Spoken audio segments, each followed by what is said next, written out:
Estás escuchando El Observador Internacional.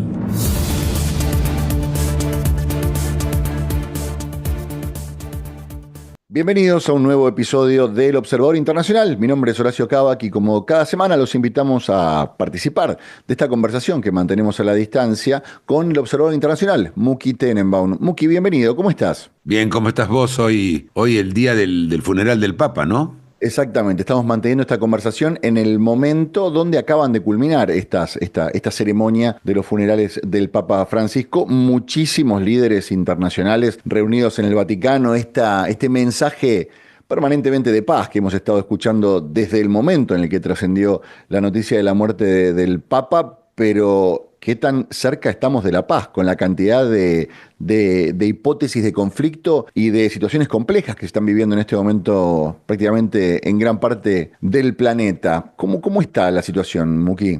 Bueno, tenemos tres conflictos en este momento que pueden, o que son parte de una guerra o que pueden llegar a un acuerdo o no.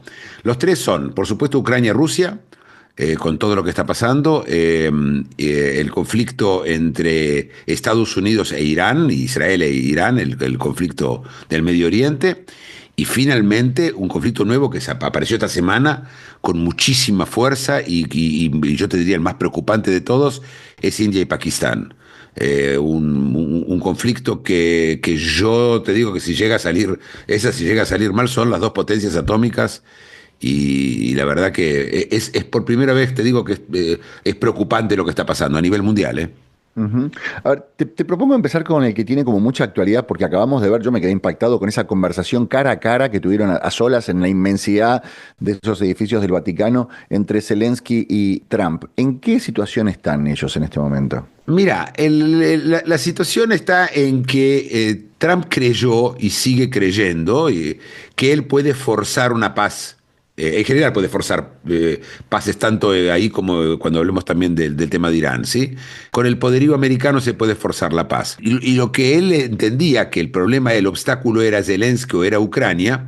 Tuvimos la primera fase cuando la visita de Zelensky a la Casa Blanca, que creo que pasa a la historia como visita. Sí, claro. No nos vamos a olvidar de ella por un tiempo.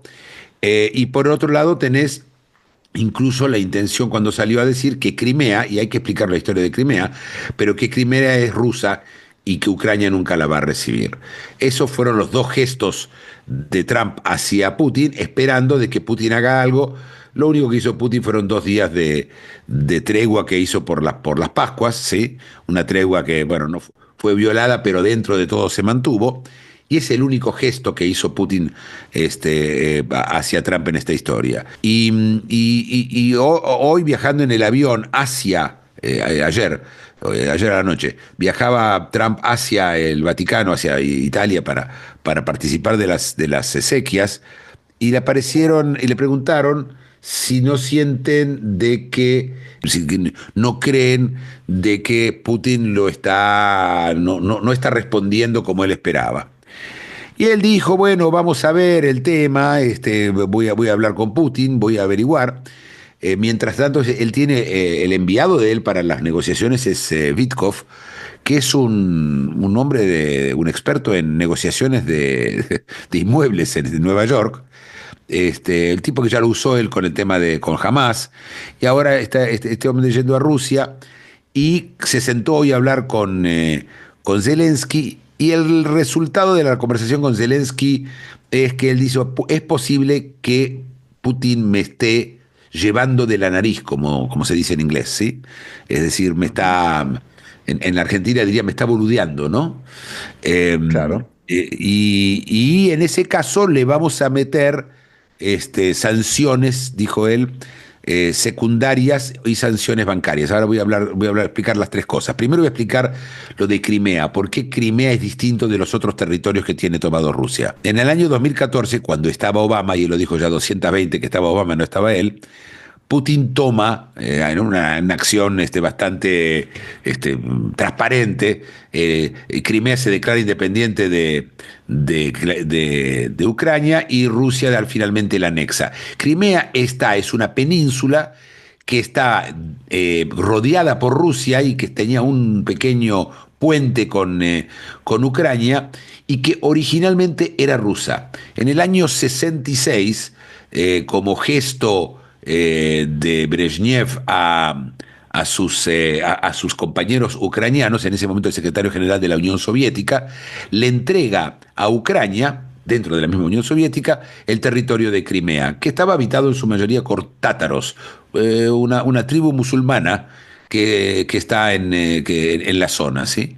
Y la entrega a Ucrania. En ese momento no era importante porque la Unión Soviética era una sola, ¿sí? Ucrania era parte de la Unión Soviética. Cuando Ucrania se hace independiente y se independiza de la Unión Soviética, es decir, Rusia y Ucrania se separan en dos países, Ucrania se queda con este territorio de Crimea.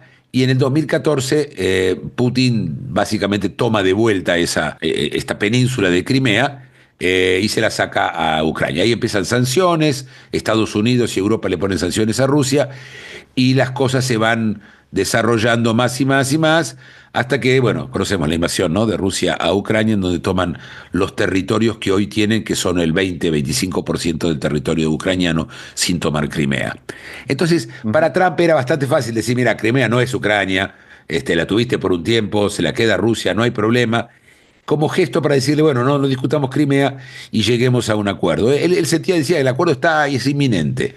Y la respuesta de Putin fue un bombardeo feroz, sobre Kiev, con misiles, matando muchos civiles, y Trump diciendo que le pareció algo muy terrible, que le dice Vladimir, stop, y por supuesto Vladimir no le dio bola. Y bueno, ahora estamos en esa situación. Yo creo que la conversación con Zelensky fue la mejor que tuvo con Zelensky hasta ahora, y de hecho él lo dijo, tuve una muy buena conversación con Zelensky. Así que vamos a ver hacia dónde va esa historia. Ahí, a ver, me inquieta porque da la sensación de que se conoce la posición de Trump, se conoce la posición de Zelensky, se conocen los idas y vueltas entre Trump y Zelensky, pero hasta donde yo veo, muy poco se conoce de lo que pasa por la cabeza de Putin en este momento, más allá de estas acciones que vos recién describías. Mientras tanto Zelensky como Trump hablan y hablan, Putin habla a través de sus acciones. Putin a veces hace alguna que otra declaración muy medidas, muy preparadas. Es un hombre que viene del servicio secreto. Este hombre se crió en la KGB, la KGB, como dicen en la Argentina, ¿sí? La KGB, el servicio secreto de la Unión Soviética, es nacido y criado ahí, y es un hombre acostumbrado a hablar poco y a mencionar poco, además de que lleva, por supuesto, tiene un gobierno bastante durito, ¿sí? Bastante autocrático. Así Claro. que él no declara nada. Él deja que declaren yo te diría, mira, voy a usar una palabra un poco dura, los payasos que tiene alrededor, porque son Ok. gente que realmente no tiene importancia. El ex presidente de Rusia, Medvedev, que es un hombre realmente cero, hace exactamente lo que le dice Putin, y lo hace hacer declaraciones en general muy duras, donde luego él aparece como un poquito más moderado. Eso es lo que Claro, sabemos claro. de Putin. La pregunta con Putin es muy simple. Putin tiene, a ver, a Trump le viene bien en algunas cosas Putin. Por ejemplo, para hacer que Europa haga lo que él quiera, porque es la amenaza que Europa tiene miedo, que los invadan. Exacto. Entonces vos tenés a Putin que le servía. Creo que Putin aprovechó esto. Creo que no le está leyendo bien el mapa a Putin en este caso. Creo que se equivoca. Porque las sanciones de las cuales habló Trump son dos posibles. Una son sanciones secundarias. ¿Qué son sanciones secundarias? Hoy Estados Unidos no le compra petróleo a Rusia. Pero cualquier otro país le puede comprar petróleo a Rusia. De eso India y China le compran el petróleo a Rusia. Sanciones secundarias quiere decir que no solo que no le van a comprar petróleo a Rusia, sino que quien le compre petróleo a Rusia no puede comerciar con los Estados Unidos. Nada. No puede comprar, no puede vender nada con los Estados Unidos. Es algo que por supuesto ni China ni India están dispuestos a correr ese riesgo, y con lo cual el petróleo ruso empieza a ser cada vez más barato, porque se lo puede vender solamente a quien se lo esté dispuesto a comprar, y ya los compradores escasean en ese caso, ¿sí? Así que este es un problema. El segundo es sanciones bancarias, y esto es mucho más grave para Putin, porque lo puede sacar totalmente es decir, sanciones contra todos los bancos rusos y los bancos que hagan negocios con los bancos rusos, con lo cual Rusia queda totalmente aislada económicamente. Y ese golpe es muy duro para Putin. Rusia no se puede dar el lujo de estar en esa situación, y la amenaza está ahí. Hasta que él no la ejecute, Trump veremos. Hoy decía, ya salieron declaraciones, mira, desde Irán, nada que ver, pero desde Irán, después vamos a hablar de ese conflicto, en Irán diciendo que Trump es una oveja con máscara de lobo, pero que realmente no es muy inofensivo, ¿sí? Creo que ese es el peligro que corre Trump si no hace algo, y hasta ahora lo único que hizo desde el punto de vista militar fue atacar a los hutis, que son un grupo entre vos y yo, de salvajes que viven en Yemen, sino no un enemigo en serio. Das a entender que tanto Rusia como Irán y por ahí en algunos aspectos algunos otros países empiezan a dejar en evidencia que Trump es puro ruido, pura mecha, pero poca dinamita, digamos, mucho anuncio, pero no concreta nada. Entonces le tomaron el tiempo. Amenaza con que va a hacer algo, pero finalmente no lo hace. A ver, haber entrado a negociar con Irán, cuando ya tenía Irán destruida, cuando todo lo que tenía que darles el ok a Israel y destruir finalmente todas las instalaciones nucleares que tiene Irán, y en vez de eso se sentó a negociar con ellos, y demuestra debilidad, no demuestra fuerza, ¿sí? Claro. El hecho de que él fue y vino con los aranceles, sí, un poco, no mucho, la verdad, también demuestra que no todo lo que él promete cumple, ¿sí? Ujú. Ahora a China los está volviendo locos y está haciendo eso sí está haciendo un trabajo muy bueno, porque dice que China ya está dispuesto a llegar a 200 acuerdos o 20, no sé cuántos son, de aranceles, y China dijo, nosotros no es verdad, nosotros nunca hablamos con él. Y se lo está haciendo para hacerlos pasar vergüenza a los chinos, que es una muy, muy buena idea, porque eso los presiona. Pero eso es una táctica de negociación. La lectura que está leyendo Putin, para mí, con el tema de Irán, es de debilidad. Y por eso Putin endurece su posición.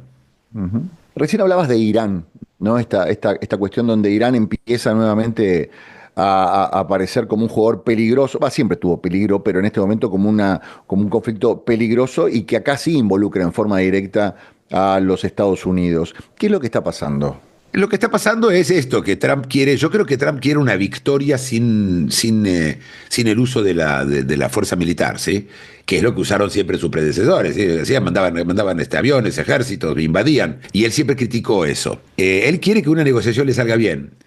Y entonces se sentó con los iraníes porque creyó que con los iraníes están lo suficientemente débiles como para negociar. Pero los iraníes leen como Putin leen la ansia de negociación de Trump y los anuncios positivos de esa negociación como algo, como debilidad. Mira, hace unas horas hubo una explosión muy grande en el puerto más importante que tiene Irán, que es el puerto de Bandar Abbas. Es un puerto en donde sale petróleo y llegan químicos.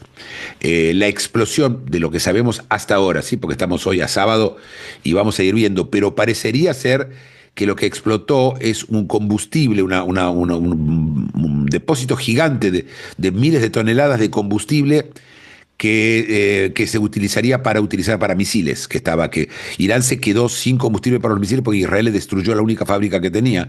Irán, en el último ataque que hizo, el último ataque que Israel atacó a Irán, y se quedó sin eso, y China le está mandando todos estos químicos, y hoy explotaron, causando muchísimas muertes y cientos de heridos, casi 1000 heridos, y de la destrucción bastante grande en el puerto.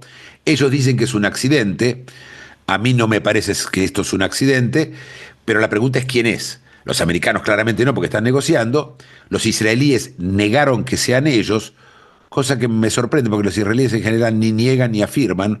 Esa negación me parece un poquito fuera de carácter, y es posible que haya sido una acción israelí para destruir o forzar esas negociaciones que tiene Estados Unidos con Irán, que Israel ve con mucha preocupación, ¿no? Estas negociaciones, sin lugar a dudas, tienen este aspecto de las conversaciones nucleares, ¿no? ¿Cuál es la situación real de Irán? ¿Con qué cuentan? ¿Qué están desarrollando? ¿Qué prometen? ¿Qué amenazan? Muy buena pregunta. Sí, la historia de Irán es así. Irán empezó a producir uranio para hacer una bomba atómica, para hacer bombas atómicas. Israel hizo varios ataques cibernéticos que los tiraron para atrás muchos años, etcétera, etcétera. Y llega a un acuerdo, Obama llega a un acuerdo con Irán en el cual Irán se compromete a no enriquecer el uranio, y acá hay que explicar, el uranio mismo, no, con uranio no se hacen bombas atómicas, con el uranio que se mina. Ese uranio hay que separarlo entre dos tipos de uranio distintos, una que no sirve y la otra que sí sirve. Para eso se utilizan centrifugas, ¿viste cómo se hace un centrifugado para separar la sangre? Los glóbulos blancos, Sí, de los glóbulos rojos, por ejemplo, ¿sí? O del sí, sí. suero, de la sangre. Bueno, esa misma centrífuga es la que separa el uranio de uno al otro. Y se podía enriquecer el uranio a niveles hasta 3%, que es nada, cero. Irán mintió y estuvo enriqueciendo el uranio y llegó a 60%. Uno dice, bueno, pero se necesita casi 100 para la bomba atómica. Sí, pero de 60 a 100 son 3 semanas de trabajo. Es decir, lo difícil es pasar de 3 a 60, no de 60 a 100. Entonces viene Claro. Estados Unidos y le dice, mira, no quiero discutir más de uranio con vos. De ahora en más no hay ningún problema. Vos querés tener uranio para tener un reactor atómico para pacífico, para electricidad, no hay problema. Pero el uranio no lo vas a tener vos. O te lo vamos a dar nosotros, o vamos a encontrar un país que estemos todos tranquilos, y ellos te van a dar el uranio al porcentaje que necesitas solamente para temas pacíficos. Bueno, Irán dice que no va a aceptar eso. Si bien hoy hubo una tercera ronda de negociaciones en la que Irán dice que le fue muy bien en la negociación, Estados Unidos todavía no escuchamos cuál fue el resultado, pero el Wall Street Journal claramente dice que ahí esa dificultad no tiene cómo salvarla. Y Estados Unidos no va a aceptar que Irán siga enriqueciendo, ni aunque tengan 200.000 inspectores, porque ellos le mienten a los inspectores, los engañan, hicieron túneles que estaban prohibidos, dijeron que no enriquecían ni enriquecen. Irán tiene una historia larga de mentir, ¿sí? De engañar con esta historia. Y bueno, como negocian, mientras tanto, fíjate, los iraníes trajeron claramente combustible para sus misiles. Los combustibles que trajeron para los misiles, el cálculo es que son para 3.000 misiles. 3.000 misiles. Es un montón. Ujú. Así que esta historia, vamos a ver hacia dónde va a ir. Israel está muy preocupada. Según lo que decía el New York Times, Israel estuvo por bombardear las instalaciones nucleares y Trump le pidió que no, que quiere dar 60 días para negociar. Cuando le preguntaron si él apoyaría una invasión, un bombardeo de Israel, y dijo, mira, Israel hace lo que ellos quiere, pero nosotros no vamos a apoyar. Pero si en 60 Ujú. días no llegamos a un acuerdo, no solamente vamos a apoyar, sino que nosotros lo vamos a liderar el bombardeo. Y el resto de los jugadores, ¿qué hace? ¿Europa? ¿Qué hace con respecto a esta situación? ¿Rusia? ¿Qué hace con respecto a esta situación? ¿China? ¿Qué Nada. hace? Bueno, Nada. Rusia es un aliado de Irán, pero no se mete en esta historia. No tiene el suficiente poderío para hacer nada. Nada. China no se mete tampoco. Y Europa son figurines. Y no existe Europa. Ya sabemos que no decide absolutamente nada, y menos en este caso. Fueron partes del acuerdo original de Obama, pero nada, no. El tipo más importante en esta historia es un argentino, y es Grossi. Grossi es el Claro. jefe de la Agencia Internacional de Atómica, y un hombre muy, muy capaz. Yo te quiero decir que yo seguí muchos de estos personajes, pero él es realmente capaz. Incluso yo te diría que es un candidato importante para ser secretario de las Naciones Unidas. Mira. Y Grossi está muy en contra de Irán. Grossi dice que Irán miente. Y es algo que nunca vimos antes, ¿sí? Que se atrevan a decir esto, porque en general se cuidan la carrera. Él no. Él fue y dijo la verdad y dice, mira, Irán hay que pararla porque ellos van a terminar la bomba atómica. Están a semanas, ¿sí? Semanas de hacer una bomba atómica. Los expertos dicen que le va a llevar un par de meses, pero está claro que si tiene un arma atómica, hay un antes y un después, ¿sí? Porque un país con Sí, una claro, arma claro, atómica claro. puede, y sabiendo el fanatismo religioso de ellos y el hecho que ellos dicen que el Estado de Israel tiene que desaparecer. No están no se habla del pueblo palestino. Para ellos el Estado de Israel es un Estado que tiene que desaparecer, no existir nunca más. Una bomba atómica a mano de esta gente es bravo. No, por supuesto. Muki, a ver, son tantas las cosas que pasan que a veces no es que nos olvidamos, el foco nos lleva hacia otro lado. Varias veces hemos estado conversando de los ataques simultáneos que recibe Israel. En algún caso recibía en forma directa por parte de Irán. ¿En qué situación está Israel? Porque se habla mucho de lo que pasa en Gaza.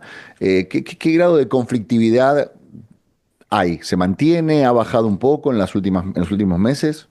Bueno, Gaza no, Gaza está siendo bombardeada incluso ahora porque están los vestigios, lo que queda de Hamás y de la yihad islámica, todavía quedan gente y Israel aprovecha para terminar con básicamente con lo que queda de las huestes de la organización. En Siria se quedó con un pedazo de Siria, en el Líbano se quedó con un pedazo del Líbano. Para su seguridad no confía en ninguno de los dos países. Siria, obviamente, porque aparte el gobierno sirio no domina nada y no controla nada, y además son yihadistas. Y el Líbano está Hezbollah y el gobierno del Líbano, que son una manga de inútiles, no, es poco decir lo que son. Israel no puede ni basarse en eso. Y ahora Jordania es el único territorio que quedaba fuera de la historia. Hubo casi un golpe de Estado en Jordania, manejado por la gente de Hamás, apoyado por Erdogan en Turquía, ¿sí? De los hermanos musulmanes, así se llaman, una organización religiosa que está detrás del grupo Hamás y que está apoyada por Erdogan, que es miembro también de esa organización. Trataron en Jordania de tirar abajo el gobierno del rey, que es un gobierno muy moderado, y bueno, parece que los agarraron a tiempo, los tomaron, y Jordania declaró al grupo la Hermandad Musulmana, una organización ilegal, y era la única oposición que tenían. Así que eso también pasó. Supongo que Israel tuvo que ver con esto, los servicios secretos israelíes tuvieron que ver con eso, o los americanos. Después tenés Arabia Saudita, que Israel quiere que se una a los acuerdos de Abraham, esos acuerdos con los cuales Israel tiene relaciones diplomáticas con los Emiratos y árabes, y con Bahrein y con Sudán. Y Arabia Saudita está ahí en el medio, que sí, que no sabemos qué va a pasar con eso. Por otro lado, dentro de Israel hay un lío bárbaro muy grande, porque hay muchas personas acusadas de haber recibido cohecho de coimas, ¿sí? de Qatar, incluso se apunta al primer ministro Netanyahu, aunque no hay pruebas contra él, ¿sí? Netanyahu mismo está bajo mucha presión, hay mucha gente muy enojada, y está todo el tema de los rehenes, que lo sigue teniendo Hamás, y que Israel no puede llegar a acuerdo. Hoy Hamás ofreció entregar a todos los rehenes a cambio de cinco años de cese de fuego. Yo supongo que Israel no va a aceptar esa oferta, ni va a aceptar ninguna oferta hasta que Hamás no se rinda. A esta altura del partido, lo que Israel quiere es que Hamás se rinda y entregue las armas, y por supuesto entregue los rehenes. Eso es lo que está parado ahí, ¿sí? ¿No? Te di más o menos el payaso de la zona. No, ¿no? Es un panorama interesante. Y aparece, por lo menos a los que no estamos atentos a este radar internacional, en los últimos días apareció en el radar de la conflictividad algo que parece que viene arrastrado de mucho tiempo, que es un conflicto entre India y Pakistán. ¿Qué está pasando? Este es un conflicto muy antiguo. India era un solo país, primero de todo, ¿sí? Es decir, cuando en 1947 el Reino Unido le da la independencia, se dividen inmediatamente en dos países: un país musulmán, Pakistán, totalmente musulmán, y un país multiétnico, donde hay una mayoría hindi o india, de la religión hindi, que es la gran mayoría, y una minoría musulmana muy, muy grande también.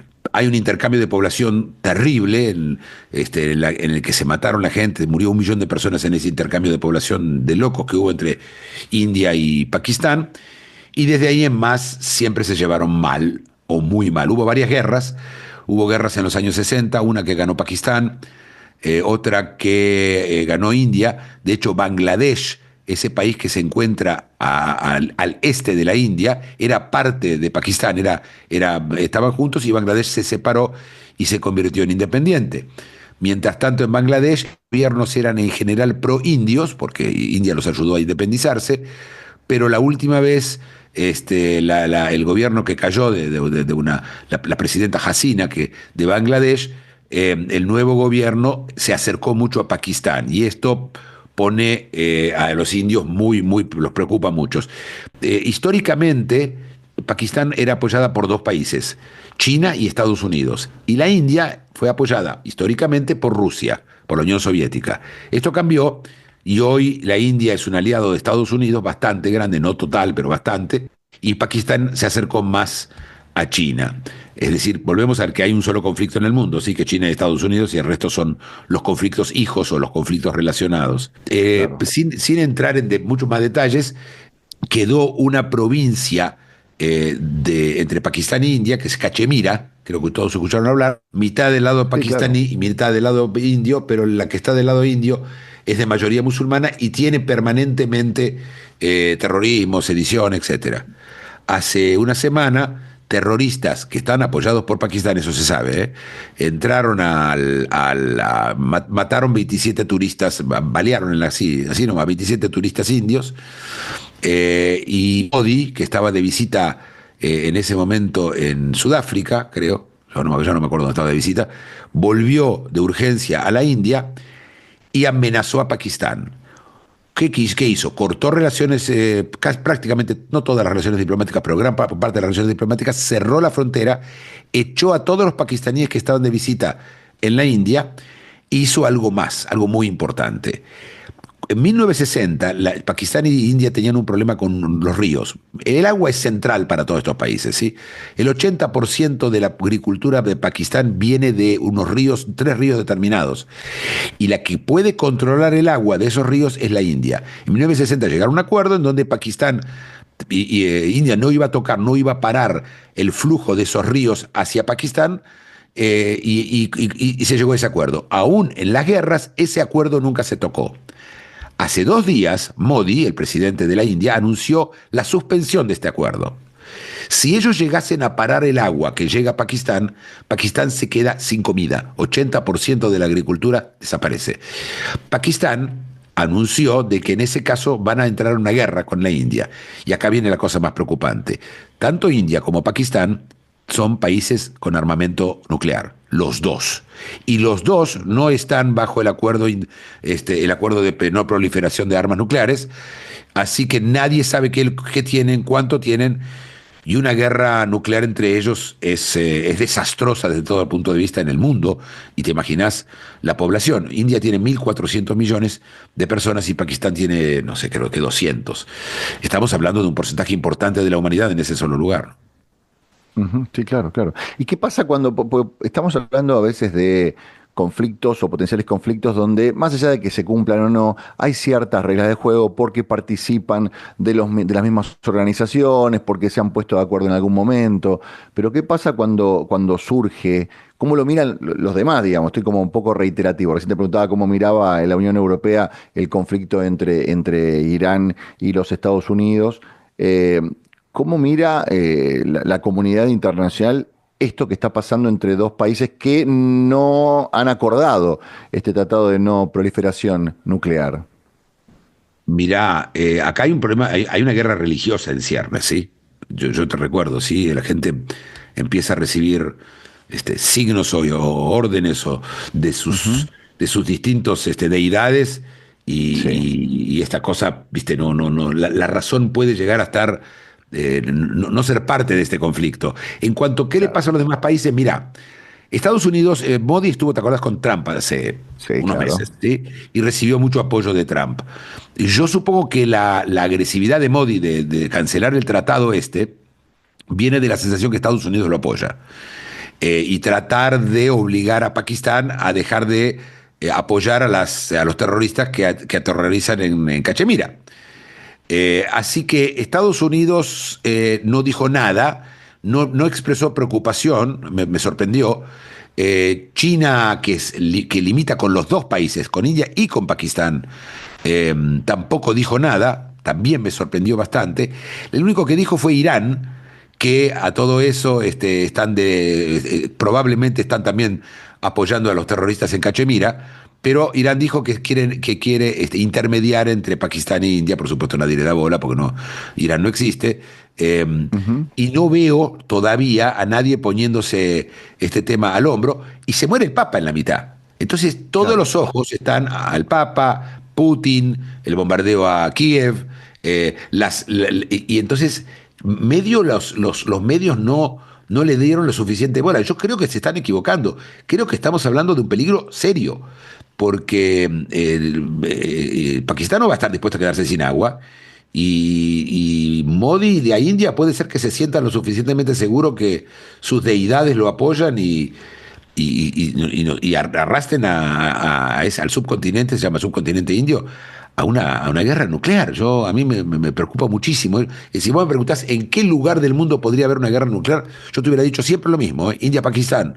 Solo que ahora es un peligro, yo te diría, importante, no inminente, no ya.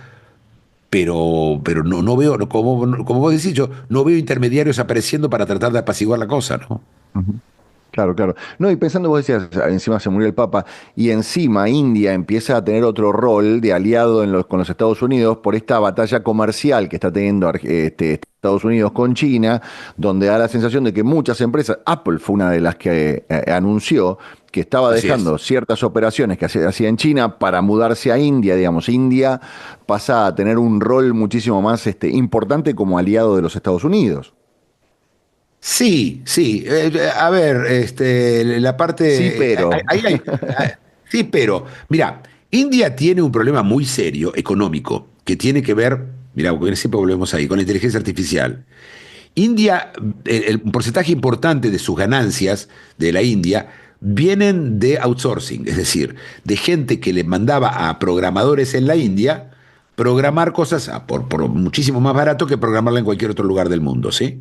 Entonces, tiene dos compañías, Infosys y Tata, son muy importantes, y estas compañías se quedaron sin trabajo, porque la inteligencia artificial permite a cualquier programador hacer el trabajo y más barato que cero no hay. Eh, Ujú. y entonces India tiene un problema muy serio de que tiene que moverse ya y hacer algo por el tema. India es un país muy pesado, tiene una de las burocracias más pesadas. Te voy a contar una anécdota mía. Yo estuve en la India en el año 2007 y fue una reunión que tenía que con una agencia de publicidad en esa época. Yo estaba en ese mundo y pasé y era un edificio que tenía 4 pisos, subimos escaleras, un edificio bastante destruido, y de repente, en uno de los pisos había como un piso de unos 1000 metros cuadrados, quizás más. En el medio había una mesa y alrededor de la mesa había 10 personas, o 8 personas, trabajando. Sí, nada más, es lo único que había. Yo le pregunté a la persona que después al jefe, al dueño de la agencia, ¿qué pasa? ¿Por qué es eso? Dice, mira, en 1971, te recuerdo que yo estuve en el 2006-2007, ¿sí? En 1971 quebró una compañía de textil gigante que era la dueña del edificio. Y desde entonces están trabajando en la quiebra. Desde 1971, Ujú. Sí. las cosas son lentísimas en la India. La burocracia es infinita. Vos sabés que los trenes de la India, la compañía de trenes de la India, es el empleador más grande del mundo. Tiene 3 millones de empleados. Y vos viste lo que son los trenes en la India, ¿sí? Una porquería Sí, sí, sí, total. es increíble. Sí, Es claro. decir, estamos hablando de un país muy atrasado. Yo no veo a la India siendo reemplazando a China ni hoy ni dentro de 10 años.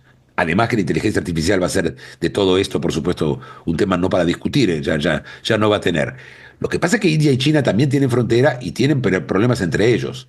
Es decir, ahí también hay un conflicto, por supuesto, entre países más o menos ordenados y que ninguno de ellos creo que va a utilizar armamento atómico. Pero con Pakistán está en manos, primero es una dictadura, ¿sí? Pakistán no es una democracia. Y está en manos del ejército todo. Y, ¿viste? Y son muy religiosos. Los pakistaníes son muy religiosos. Muchas de las madrasas, te recuerdo que Bin Laden estaba en Pakistán, ¿sí? ¿Te acordás? Claro, Escondido. claro.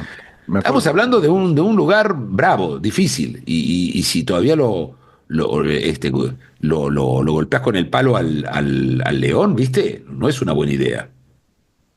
Ujú. Situación compleja. Y en el medio de todo esto, como bien contábamos al principio de la charla, se muere el Papa. En este momento todavía los líderes, tanto religiosos como políticos y monárquicos, están en el Vaticano a punto de dejarlo. Para terminar esta conversación, ¿qué imaginas en el corto plazo? Esto evidentemente merece un capítulo que seguramente tendremos, pero con un poco de actualidad, ¿qué escenario imaginás que puede llegar a encontrarnos en el corto plazo? Hablando, por ejemplo, del cónclave y el sucesor del Papa. Bueno, yo creo que esta vez el sucesor del Papa está bastante cantado, no digo que seguro, por supuesto. el cónclave tiene su propia mecánica y su propia química y su propia física, ellos en general tienen su propia ciencia, ¿sí? El secretario de Estado, creo que se llama Parolin, me olvidé el nombre, Sí. creo que es Parolin, es un tipo nominado por Francisco y la mano derecha de Francisco, y el conclave vota todos los cardenales menores a 80 años. Y en esos cardenales, el 70% fueron nominados por Francisco. Así que las chances, y él se necesita 2/3, ¿sí? Para el conclave, no es por mayoría simple. Está muy cerca de tener 2/3 para mí, yo no te digo seguro, pero es bastante posible, con lo cual una continuidad de la línea de Francisco, que es una línea que yo te diría pseudo liberal, ¿sí? Porque no son nada liberales, ninguno de ellos son liberales de nada, y muy agresiva desde el punto de vista político. Francisco se convirtió en un papa que se metió en conflictos, últimamente en el conflicto de Medio Oriente, Gaza, y tomó posiciones, yo te diría, controversiales. Y el tipo que no lo puede ver ni en la foto es Trump. Él habló mal de Trump. Ujú. ¿Sí? ¿Te acuerdas que habló mal de Milei en su momento? Y habló Sí. mal de Trump. Y él quiere que Burke, digamos, el gran opositor del Papa, el cardenal Burke, que es muy conservador, que incluso habla de volver a la misa en latín y esas cosas, él quisiera que ese vuelva, él quisiera tener a su propio Papa, así como en una época se tenían, los papas respondían a los poderes políticos de Italia, ¿sí? Ujú.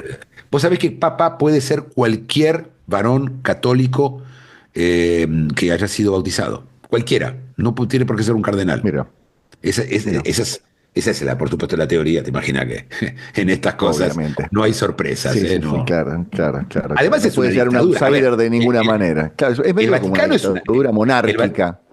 el Vaticano es una dictadura. Sí, no hay otra palabra. Es un señor que maneja todo, decide todo, nadie tiene derecho a nada. El sistema judicial es un chiste, la gente no tiene derechos, y son, yo te diría, las mujeres no tienen derechos, la gente no tiene derechos. Es una dictadura, es la última dictadura, hasta que apareció de vuelta Putin y en Belarus Lukashenko, la última dictadura de Europa, la última dictadura de Europa occidental hace muchísimos años. Así que tampoco no hay. Y además, te voy a contar lo que dijo Stalin un día. En los años 50 le dijeron que el Papa estaba en contra de la intervención de la Unión Soviética en Polonia, y hizo la famosa pregunta que es: ¿cuántas divisiones de tanques tiene el Papa? La verdad que el Papa ni pincha ni corta en el mundo, pero hace ruido, mucho ruido. Muki, nos encontramos en el próximo episodio.